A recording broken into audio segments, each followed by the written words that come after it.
I never thought a small microscope from a secondhand shop would be the only thing that made me feel important in my family. I will never forget the day my mom yelled in my face. I was just wiping the table and accidentally messed up my sister's hair bow.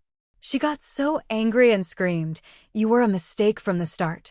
I was only 10 years old. My sister Lily was always called my little angel by my mom, even though she had just drawn all over the living room wall with a marker. If you think I am making this up, I promise I am not. I grew up in a home where being unfair was normal. It happened every single day. My name is Emma Hayes. I grew up in a small town in Colorado.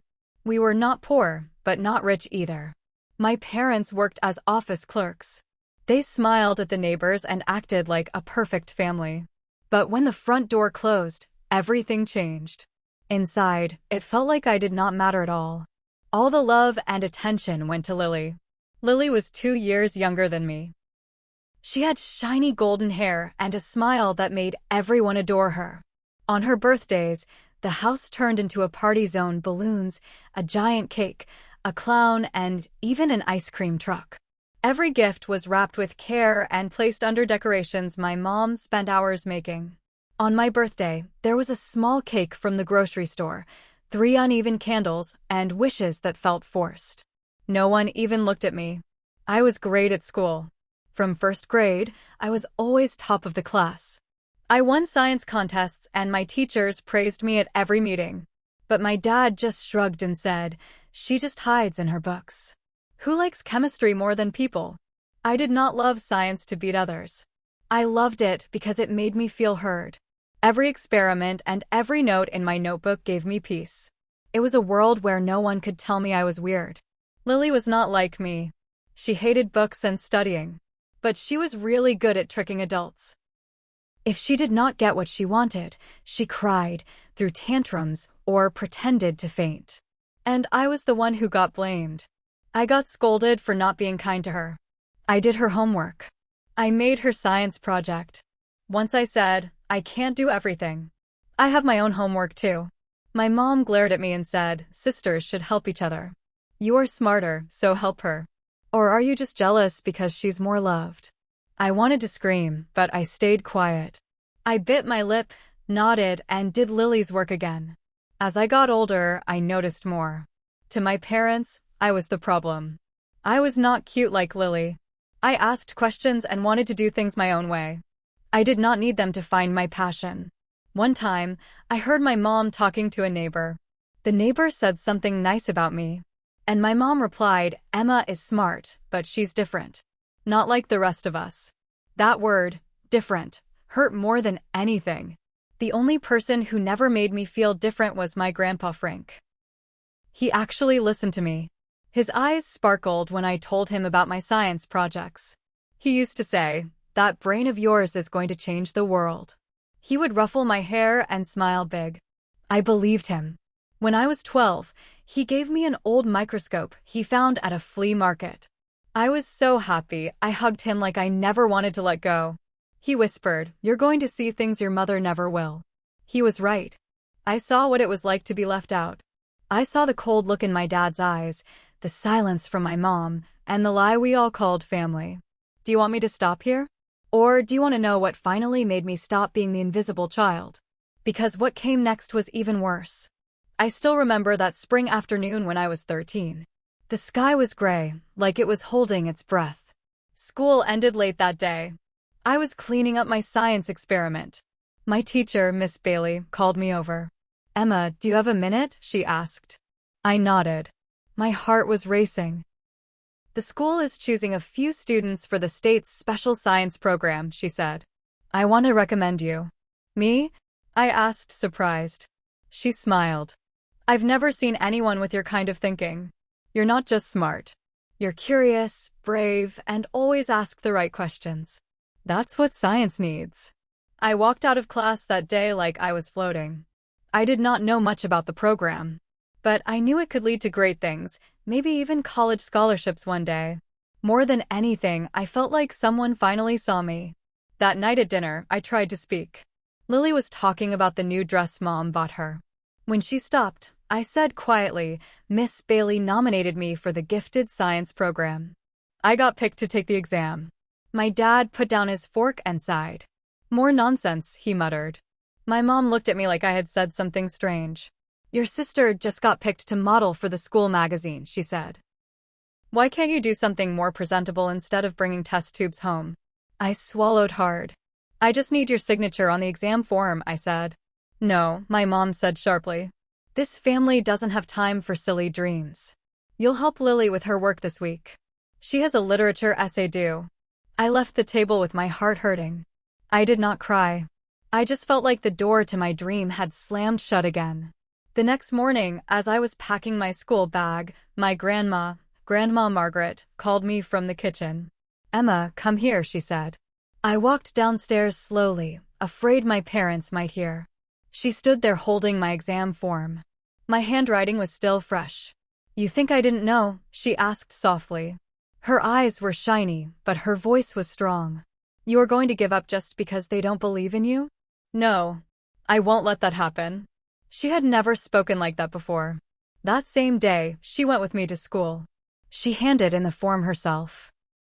Even Miss Bailey and the principal were surprised. I do not care what her parents think, Grandma said. I'll take full responsibility.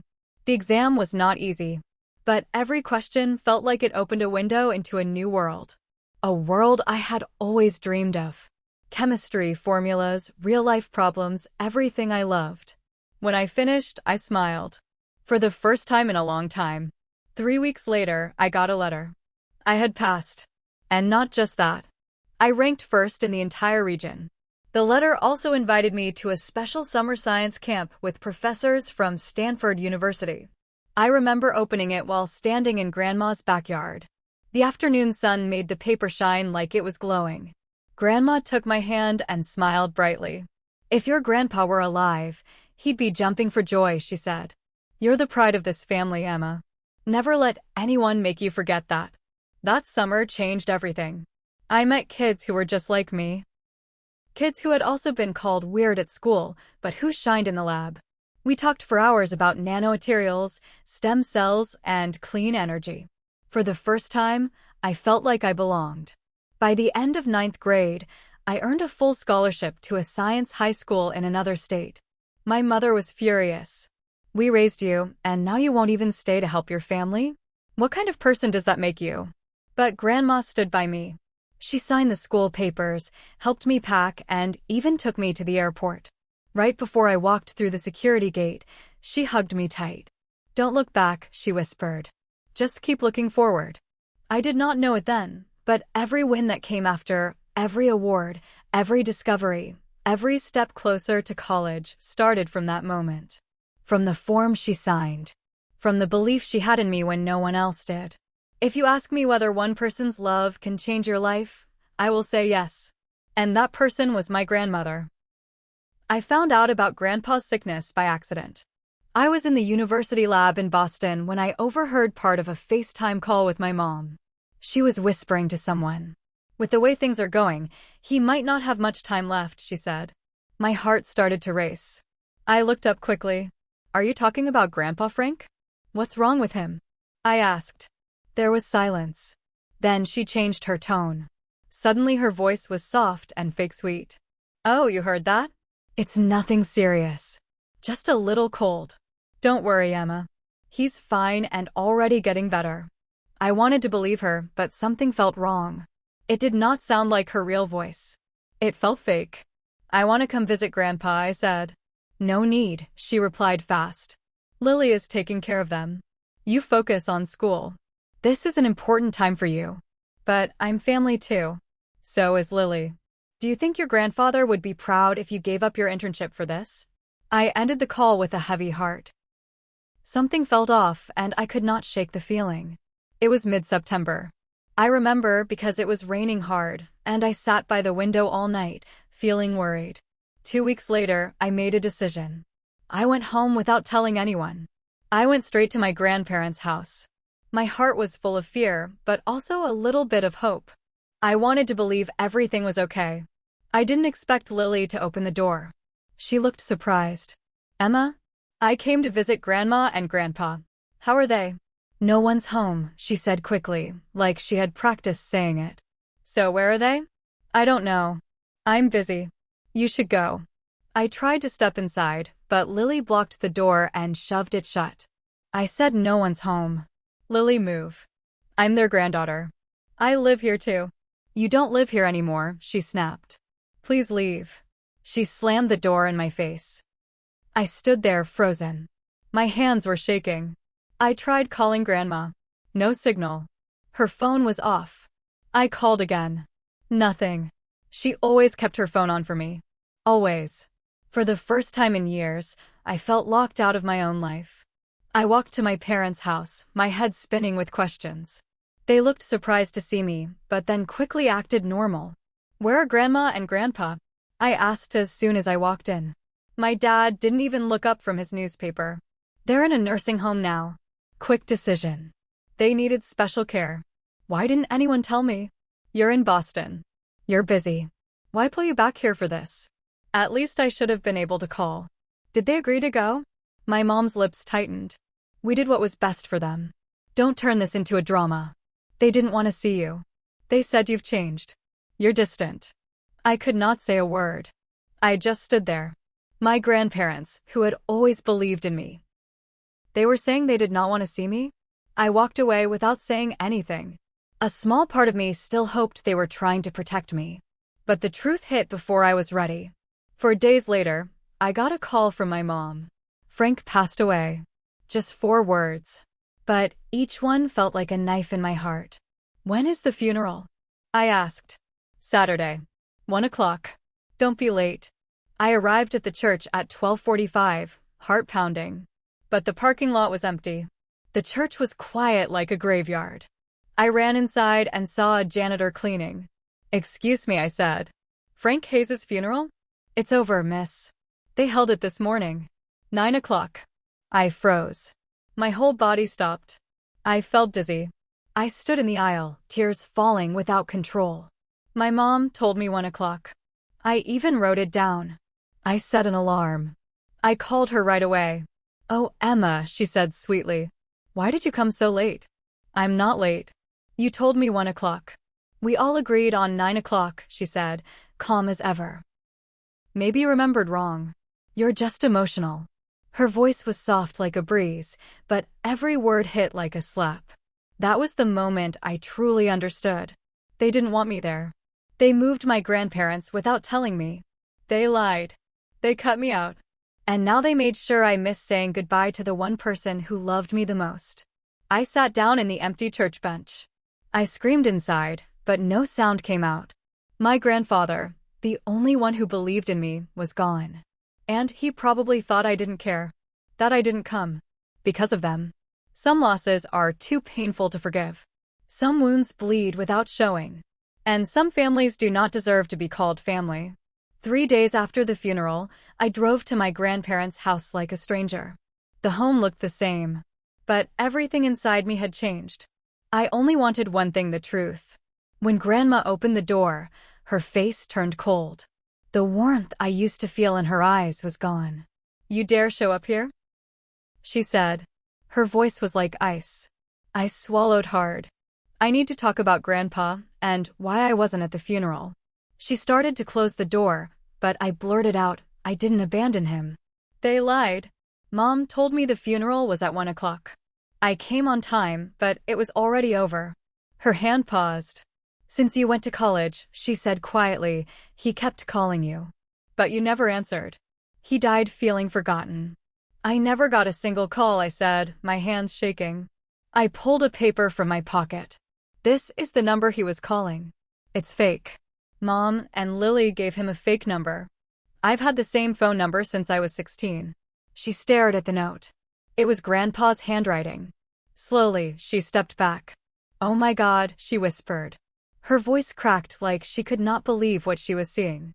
I tried to see him. Lily blocked me at the door, I continued. I called you. Your phone was off. Why did they do this? Her face turned pale, her hands trembling. The silence around us felt heavy.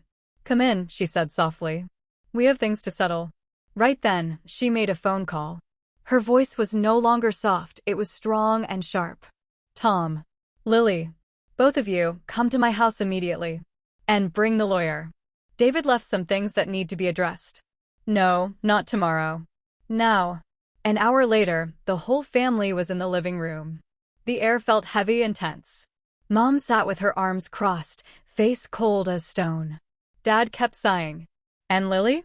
She was chewing gum, scrolling her phone like nothing mattered. The lawyer, Mr. Raymond, came in. He had gray hair and a thick leather briefcase. When he opened it, the room went completely silent. This will was signed and legally notarized by Mr. David Hayes 3 months before he passed, he said, spreading the papers on the table. I will now read it word for word. I held my hands tightly together as he began. First, he read, I, David Hayes, leave this house and all personal savings to my wife, Margaret Hayes. All her living expenses will be fully covered. Grandma gave a small nod, her face unreadable. Second, I leave full ownership and usage rights of the scientific research facility at 54A, Riverbend Street to my granddaughter, Emma Hayes. The lab is fully built. Permits granted. Equipment installed. A lab? Lily gasped. Her chair screeched as she jumped up. I was stunned. Grandpa had built a real lab for me.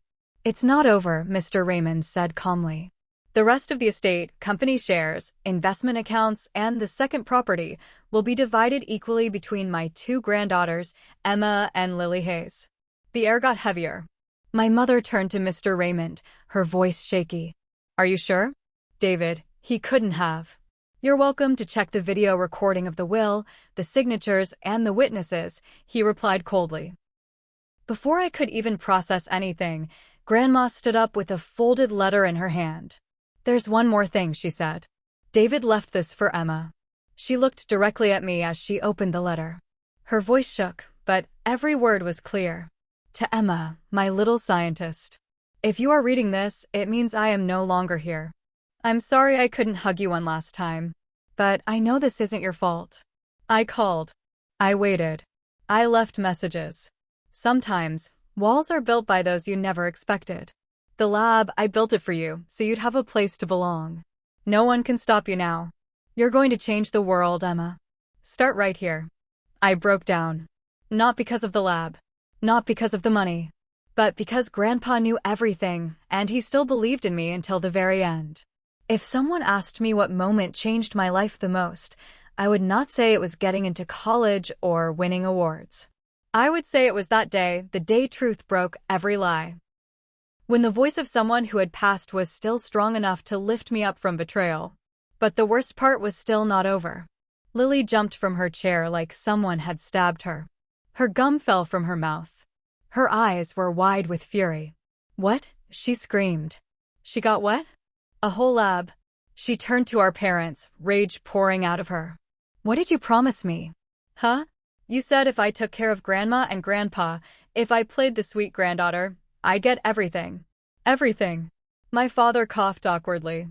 My mother looked nervous, like she had been caught. Calm down, Lily, she whispered. Calm down. Lily shouted. She gets that crazy lab, and I only get half? No way. Emma doesn't deserve this. She just plays with chemicals and acts all smart. I stood up. My voice was calm. My eyes steady. If I'm so useless, Lily, why did you spend a whole year pretending to be the perfect granddaughter, just to get Grandpa's money?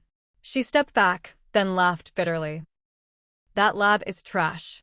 What are you going to do? Sit there alone running silly tests? The house is the real prize. She turned to Grandma, yelling, I want the house. I'm the one who deserves to live here. Grandma looked at her. Not angry. Not soft. Just clear. You don't deserve anything in David's will, she said. But because he loved both of you, he still left you a share. And now you're dishonoring that kindness with this behavior. No, Lily screamed. Tears streamed down her face. But they were bitter tears, not the kind that come from sadness. I did everything. Mom and Dad told me to be sweet. Visit Grandpa. Fake like I cared. So why is it Emma? The room went quiet. Even my parents said nothing. I turned to them. My voice was calm, but cold. And you think this is fair? My father sighed, shaking his head. Emma, you're being dramatic. We're family. Family shares. You've already been given more than enough. More. I laughed, a short and sharp sound. You never paid a single dollar for my tuition. Not one science camp. Not one competition trip. Everything came from Grandpa and Grandma. You're blaming your parents now, my mom snapped, slamming her hand on the table. We raised you. Doesn't that count? I looked at Grandma. She gave a small nod. Like she was telling me, go ahead. Speak. Yes, you raised me, I said. But how? By calling me a freak. By making me do Lily's homework and calling it my responsibility. By telling the neighbors I wasn't like anyone in the family, like I was a stain. Emma, my mom shouted. I'm not lying, I continued. You always treated me like I was extra. Even when Grandpa died, you gave me the wrong funeral time. Just to humiliate me. My husband's death was turned into a game. My granddaughter was pushed out, made to feel unwanted, all because she was different. And now, after the truth is in front of us, you still want to take the only thing he left her. The room went quiet. Grandma stared at them, then said clearly, I want all of you out of my house. Now. I sat in the corner, frozen. My breath heavy. I did not feel happy. I did not feel like I had one. But for the first time, I did not have to lower my head and beg to be seen. Outside, the wind blew through the trees, brushing away the dust of the past. The masks were gone. Only truth and freedom remained. Just when I thought it was over, Grandma reached into her pocket and pulled out a deep yellow envelope. It was the kind Grandpa always used for his letters. There is one last thing, she said, her voice quiet but clear. David left me a letter. He told me to read it only when the truth was out. I believe now is that time. My heart started pounding. I stood up. Lily did not move. My mom's face turned pale. My dad leaned forward slightly, like he might try to grab the letter, but Grandma's glare stopped him. She opened the envelope. Her hands shook a little, but her voice stayed strong. To Margaret, my partner in life. If you are reading this, I am likely gone. And if the people I love are listening, I hope they are hearing this with their hearts, not with anger. Her voice softened. I have lived long enough to know that family does not always love the way we hope. And I have learned that love with conditions is not love at all. Emma, the little girl who always held her microscope tightly, whose eyes lit up with every discovery, is the only grandchild who never let me down. Not because she's smart, but because she is honest. Honest with herself. Honest with her passion.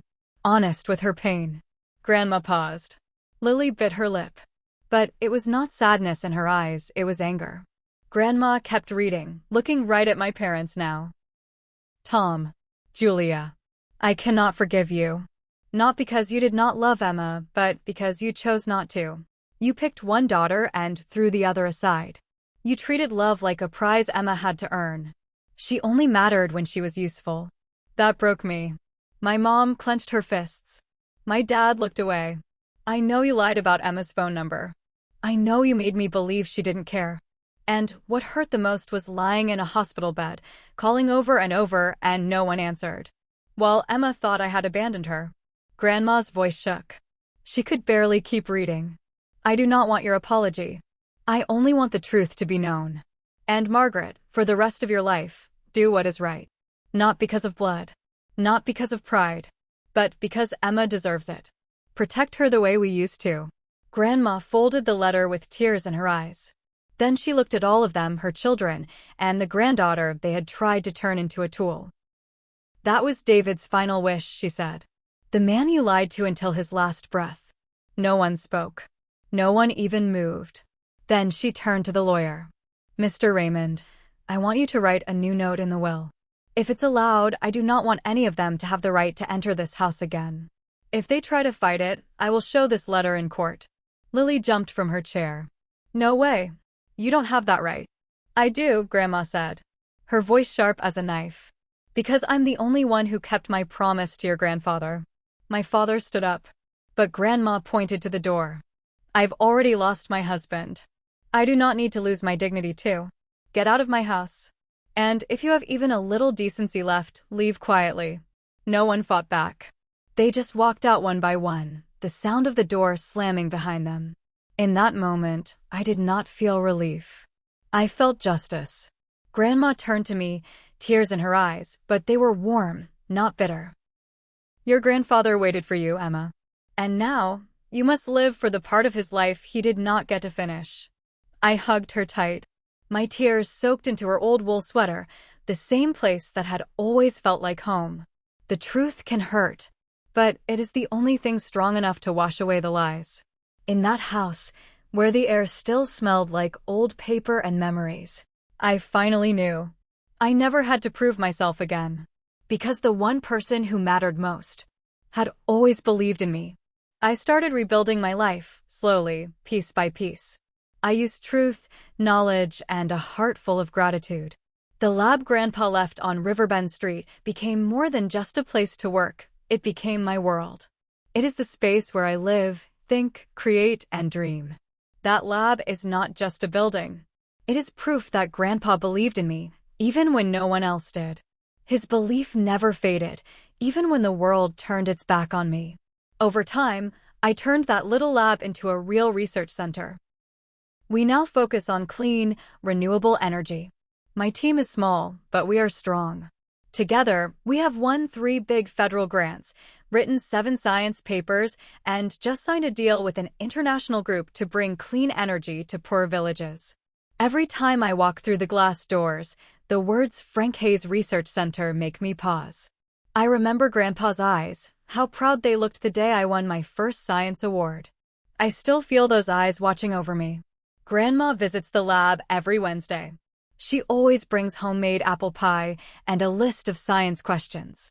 I read about hydrogen batteries, she says, excited like a school kid. But I still don't get the electrolysis part. Can you explain it again? I laugh, but I explain every time. She writes everything down in a little blue notebook. She calls it her 80-year-old scientist's handbook. I don't just want to watch, she tells me. I want to understand. So when I see your grandpa again, I can tell him everything. And every time she says that, my heart feels full. It aches, yes, but also feels strong, because I know I am living a life Grandpa would be proud of. I do not talk to my old family anymore. Not because I hate them, but because I love peace. I blocked their messages, calls, and emails. I do not read them. I do not answer them. One time, Lily sent me a long text from a strange number. She said she was jobless and that Mom and Dad made her pay all the family debt. At the end, she wrote, "Don't you remember we're family?" I didn't reply, but I didn't delete the message either. I kept it as a reminder.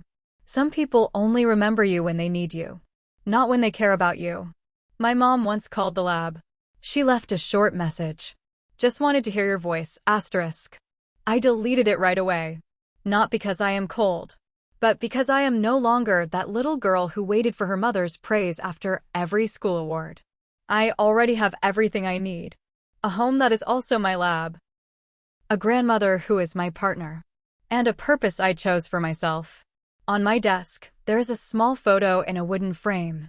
It shows me at age 7, holding a magnifying glass, my hair messy and my mouth wide open in surprise as I looked at a ladybug crawling on Grandpa's hand. He was beside me, smiling, pointing at the tiny bug. On the back of the photo, written in Grandpa's handwriting, "My little scientist is going to change the world." Asterisk. Maybe I will not change the whole world, but I have changed my world. And now I do not live to prove anything to anyone, except myself and him. One time, a student from my lab asked me, "Emma, why do you still work here? You could be at MIT or some famous place." I looked out the glass doors. Wildflowers were blooming by the steps, just like they did when I was little, running barefoot through Grandpa's backyard. I smiled. Because I said, this is the only place in the world where I never had to ask permission to be myself. Emma's story is not just about pain or betrayal, asterisk asterisk. It is about belief, about finding your voice, about the power of one person who sees your worth, even when no one else does. Sometimes, the ones closest to us cause the deepest wounds. But one person, like Emma's grandpa, can give us the strength to rise again. The biggest lesson? You do not need the world's approval. You just need the courage to live your truth. And to choose love that does not ask for anything in return. What do you think about Emma's journey? Would you have made the same choices she did? Share your thoughts below, and follow the channel for more true, powerful stories that stay with you.